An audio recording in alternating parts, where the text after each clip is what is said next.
বাড়ি থেকে কিছুটা দূরে পুকুরের জলে ভাসমান অবস্থায় 15 বছরের কিশোরের মৃতদেহ উদ্ধার। ঘটনাকে ঘিরে জোর চাঞ্চল্য পুরাতন মালদা পৌরসভা এলাকায়। জানা গেছে মৃত কিশোরের নাম রোহিত শেখ, বয়স 15 বছর, বাড়ি পুরাতন মালদা পৌরসভার 4 নম্বর ওয়ার্ডের তুঁতবাড়ি এলাকায়।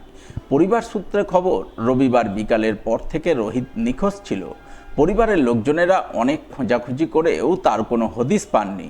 সোমবার সকালে স্থানীয়রা বাড়ি থেকে প্রায় 500 মিটার দূরে 3 নম্বর ওয়ার্ডের তুঁতবাড়ি এলাকার এক পুকুরের মধ্যে রোহিতকে মৃত অবস্থায় জলে ভাসতে দেখেন। এই খবর পেয়ে পরিবারবর্গ ঘটনাস্থলে ছুটে যান। তারা কান্নায় ভেঙে পড়েন। খবর পেয়ে মালদা থানার পুলিশ গিয়ে মৃতদেহটি উদ্ধার করে ময়না তদন্তে পাঠায়। মৃত কিশোরের দাদা আকাশ শেখ জানায়, তার ভাইয়ের মৃগী রোগ ছিল। সম্ভবত সে বিকালে শৌচকর্ম করে জল ব্যবহার করতে পুকুরে গিয়েছিল। ওই সময় তার মৃগী রোগ ওঠায় পুকুরের জলে পড়ে তার মৃত্যু হয়েছে।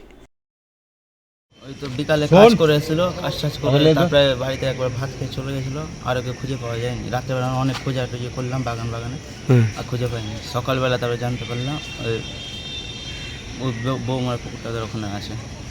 কি অবস্থায় দেখলা? পড়েছিল পুকুরের মধ্যে, আর প্যান্টটা খুলেছিল, উপর হয়ে পড়েছিল। কাছেই পড়েছিল। কি মনে হচ্ছে তোমাদের? কি অসুখ ছিল? মৃগী ছিল।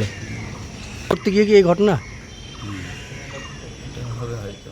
আমরা বাড়ি থেকে শুনতে পেলাম যে ছেলেটা নাকি পুকুর পাটালে পড়ে আছে। তারপরে যেয়ে দেখলাম যে ওই পায়খানা করতে যেয়ে, জল খরচ করতে যেয়ে ও হয়তো ওইভাবে মারা গেছে। ওর অসুখ ছিল, মৃগী পেলাম।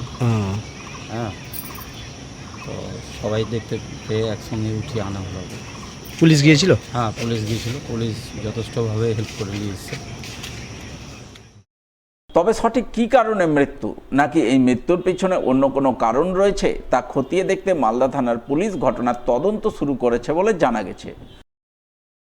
ভারত থেকে বাংলাদেশে 2 শতাধিক মোবাইল পাচারের ছক ভেস্তে দিল মালদার হবিবপুর থানার পুলিশ। বিএসএফ এর সহযোগিতায় উদ্ধার করল বিভিন্ন নামিদামি কোম্পানির 216টি মোবাইল। ঘটনায় পুলিশের জালে ধরা পড়ল 4জন পাচারকারী।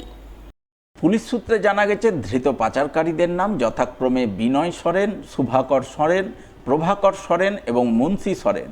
তাদের বাড়ি হবিবপুর থানার জাজইল অঞ্চলের সুচল মোহাম্মদপুর এলাকায়। তারা 4 জনে মিলে ওই এলাকার এক বাড়িতে মোবাইলগুলি মজুত করেছিল।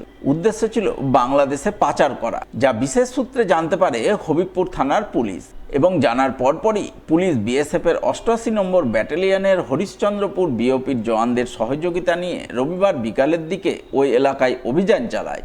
সেই অভিযানে পুলিশ এক পাচারকারীর বাড়ি থেকে বিভিন্ন নামিদামি কোম্পানির 216টি মোবাইল উদ্ধার করে, যার আনুমানিক মূল্য 4 লক্ষ টাকা। ঘটনায় পুলিশ 4 পাচারকারীকে গ্রেপ্তার করে এবং তদন্তের স্বার্থে সোমবার ধৃতদের পুলিশি হেফাজত চেয়ে পেশ করে মালদা জেলা আদালতে। আর কি পাচার করো?